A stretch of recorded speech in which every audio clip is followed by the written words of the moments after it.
Hello everyone, जय Hind. Hope so आप सारे लोग अच्छे होंगे, प्रिपरेशन अच्छे से कर रहे होंगे और किसी के मेडिकल हो रहे होंगे, किसी का एग्ज़ाम हो रहा होगा, कुछ हो रहा होगा। तो आज मैं बेसिकली इस वीडियो में आपको एक ब्रीफ आइडिया देने वाला हूँ कि आपकी life after joining Indian Air Force as a Agniveer Vayu, how it will be. So yeah let's start. So I majorly आपके पे एंड अलाउंसेस से स्टार्ट करते हैं, क्योंकि उसी के बारे में every one excited and always try to know about how much they are going to get. So yeah, फौज में तो बोलते हैं यार कि आप पैसे के लिए नहीं आते, बट दैट्स द सेइंग। और सारे लोग का एक अपना गोल तो होता ही है कुछ नहीं कुछ अर्न करने का। तो बस पे एंड अलाउंसेस में पहली चीज़ तो पे आपको आई थिंक आइडिया होगा कि आपको क्या इनका पेमेंट रहने वाला है। वो ब्रीफली आपको आइडिया होना चाहिए, क्योंकि वो नोटिफिकेशन में भी लिखा रहता है कि फर्स्ट ईयर क्या पेमेंट होगी, सेकंड ईयर क्या होगी, थर्ड ईयर क्या होगी, फोर्थ ईयर क्या होगी, और जो लोग छोड़ के जाएंगे उनके साथ क्या होगा। जो लोग छोड़ के से जाएंगे उनके साथ बाकी सारी चीज़ें आई थिंक आपको होनी चाहिए आइडिया। अगर नहीं है तो आप नोटिफिकेशन पढ़िए, उसमें लिखा रहता है। और जो छोड़ के जाएंगे उनके साथ एक क्लॉज है कि जो छोड़ के जाएंगे उनको 11 लाख मिलेंगे, जो सर्विस कंटिन्यू करेंगे उनको 6 लाख मिलेंगे, उनको उनका मिलेगा। तो वो सब एक अलग चीज़ हो जाएगी। और बाकी फैसिलिटीज़ बहुत सारी हैं जो आपको मिलेंगी। गवर्नमेंट क्या देगी, गवर्नमेंट आपको लोन देगी। अगर आप वो पैसा नहीं लेते हो तो आप किसी बहुत सारे बैंक के साथ MOU साइन हुए हैं, तो वहाँ से आपको लोन मिल जाएगा एक गुड अमाउंट। तो ये तो रही पेमेंट की बात। पेमेंट आई थिंक सबको आइडिया होगा, बट अब अलाउंसेस पे आते हैं जो सबको आइडिया नहीं होगा। तो अलाउंसेस में आपको पहला अलाउंस मिलेगा हार्डशिप एंड रिस्क अलाउंस। अगर आप ऐसी जगह पोस्टेड हो जहाँ पे एक वो हार्ड एरिया है या कोई हाई एल्टीट्यूड है, तो आपको हार्डशिप एंड रिस्क अलाउंस मिलेगा। वो वेरी करेगा प्लस टू प्लस, तो वो डिपेंड करता है। वो 5,000 यूजली 6-7 हज़ार से लेके आपका 4-6 हज़ार से लेके वो 15-20-25 हज़ार तक कुछ भी हो सकता है। तो वो कुछ भी हो सकता है। तो और फिर उसके बाद आपको मिलेगा दूसरा अलाउंस है, वो आपको ड्रेस अलाउंस मिलेगा। तो ड्रेस अलाउंस आपका जो जितना है करीब 12,000-13,000 के करीब है, वो साल में एक बार मिलता है ड्रेस अलाउंस।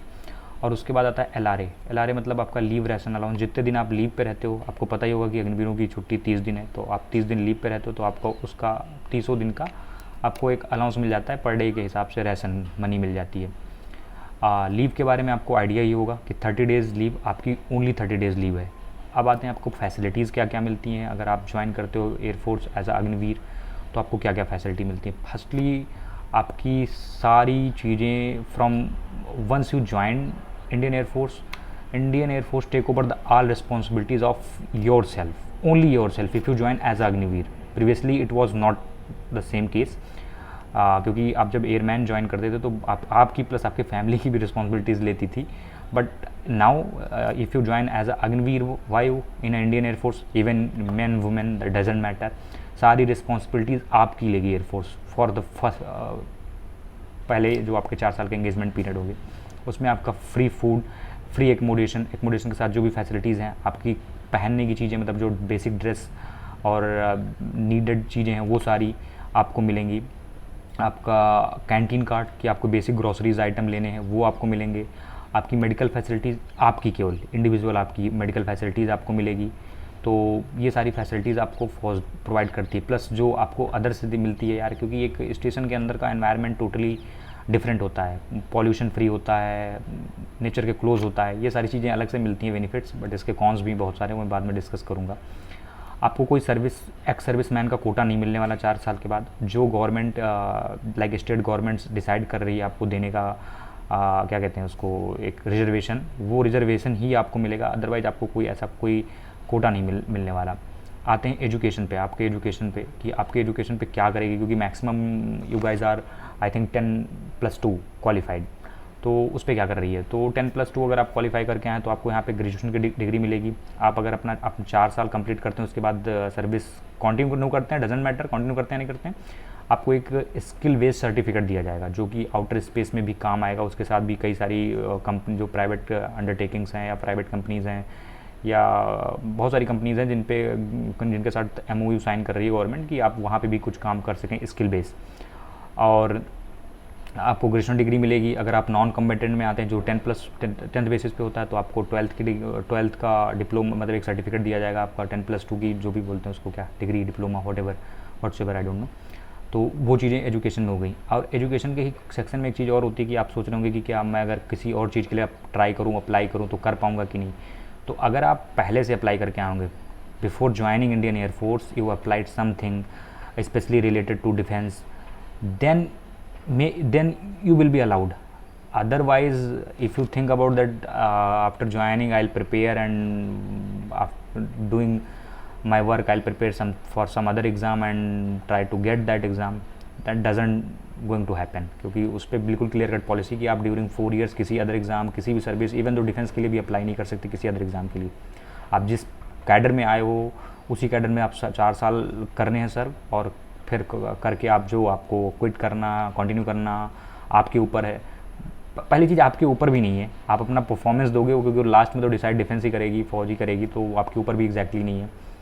तो ये सारी चीज़ें आपकी क्लियर हो गई होंगी एजुकेशन में। अब आते हैं कि आपका पे एंड अलाउंस क्लियर हो गया, आपके पे एंड अलाउंसेस क्लियर हो गए, आपकी लीव क्लियर हो गई, आपकी फैसिलिटीज़ क्लियर हो गई, एजुकेशन क्लियर हो गया होगा, और आपकी बाउंडेशंस क्या क्या, मतलब जैसे एक डिफेंस, एक फ़ौजी की लाइफ में क्या क्या एक्साइटमेंट्स बहुत हैं, एडवेंचरस एक्टिविटीज़। यार ऐसा कुछ है नहीं, रियल लाइफ बहुत बेसिक और बहुत नॉर्मल होती है। मतलब लगता होगा आउटर स्पेस से कि बहुत भाई एडवेंचरस है। अब अगर किसी को वेपन का, स्पेशली एयरफोर्स में उतना यार वेपन का भी वो इशूज़ होते नहीं है, क्योंकि खतरनाक वेपन है, मिसाइल्स हैं या फिर एयरक्राफ्ट्स हैं, तो उसमें तुम्हारे वेपन का कोई वो ऐसा है नहीं। आपको बेसिक वेपन्स चलाने खूब अच्छे से आ जाएंगे, मैं नाम उनका नहीं लेने वाला, बट आपको गुड इनफ वेपन हैंडल करना आ जाएगा। तो और बहुत सारी अपॉर्चुनिटीज़ और चांस देती है, गेम्स खेलने का मौका देती है, बहुत सारी चीज़ें देती है आपको, फौज करने का मौका देती है जो आप कर सकते हैं आगे। बट अब बाउंडेशंस पे आते हैं कि क्या क्या बाउंडेशन हो सकती हैं जो आपको ना पसंद आए, मे बी किसी को पसंद आए, किसी को ना पसंद आए। जैसे एक क्लोज्ड एनवायरनमेंट में रहोगे, you have to live in a closed environment, specially if you are Agniveer, क्योंकि आपके लिए लाइक ट्रेनिंग आपकी कम है, तो आपको एक क्लोज एनवायरनमेंट में रखा जाएगा कि आपके लिए बुकआउट, जैसे इनिशियल बुकआउट आपकी जब तक सर्विस आपकी 1.5 साल है 2 साल तक होती है, तब तक आपको 1 बार महीने में बाहर जाने दिया जाएगा, उसके बाद आपको 2 बार बाहर जाने दिया जाएगा। तो ओवरऑल मतलब ये सब एक सोशलाइजेशन का अपॉर्चुनिटीज़ कम रहेंगी आपके पास। लीव के बारे में आप अवेयर ही हो। और क्या प्रॉब्लम्स हो सकती है यार, काम वर्किंग कल्चर ठीक ठाक है, आपको उतना कोई टॉर्चर नहीं करता, कोई ऐसा कुछ नहीं है कि आपको बहुत ज़्यादा हेक्टिक शेड्यूल है कि आप परेशान हो जाओगे। हल्का फिजिकल चीज़ें, क्योंकि आप फौजी बन के आए हो, तो हल्का फिजिकल है जो करो आप। और यार और क्या ही है। और आप लोग कमेंट में पूछना अगर कुछ और डाउट्स हैं जो मैं लीव में छोड़ रहा हूँ, मुझे नहीं याद आ रहे हैं। तो बस ये सब फ़ायदे हैं, और नुकसान आप डिसाइड कर लो क्या क्या है। आप पैसे हर चीज़ के बारे में पता है, आपके अपने 4 साल की वैल्यू, हर चीज़ को कर लो। और हर चीज़ नुकसान और फ़ायदे सोच के नहीं की जाती, कुछ चीज़ें कर दी जाती हैं, फिर उसके बाद रियलाइज़ होता है कि हमने गलत किया, सही किया। तो yeah just let's try give a chance to Indian Air Force. सही है यार, आओ मज़े करो। और अदर कुछ और अच्छा कर सकते हो तो, अगर जॉब करने आ रहे हो तो कुछ अच्छा कर सकते हो तो बाहर करो। एंजॉय करने आ रहे हो, एक एक्सपीरियंस लेने आ रहे हो तो आ सकते हो फ़ौज में। 4 साल बाद डिसाइड कर लेना, ये भी एक बेस्ट अपॉर्चुनिटीज़ है कि आप डिसाइड कर सकते हो। तो बस तब तक के लिए गुड बाय, सबा खैर, और जय हिंद, जय हिंद।